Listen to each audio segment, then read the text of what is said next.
Today I've been cleaning this really big house, and now I'm in the kitchen, and this is what I come across. It's very, very dirty. So what I'm going to do is that I'm going to probably spray it with some vinegar and water, and then I'm going to have to take an SOS pad to it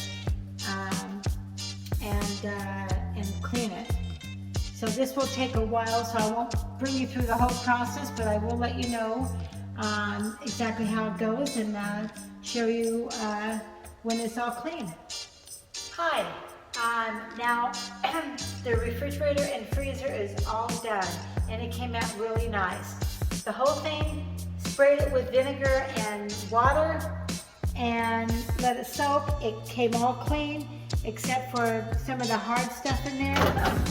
I went ahead and used an SOS pad, but most of it came off with vinegar and water. It's a very nice job. Looks so nice and clean.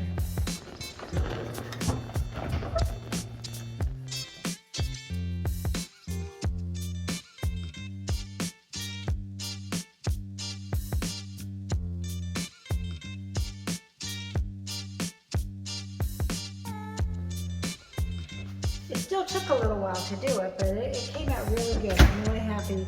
Vinegar and water, spraying it and letting it soak does a great job. But there are times you have to use an SOS, so I had to do it on the real sticky stuff. But I'm real happy with how it came out.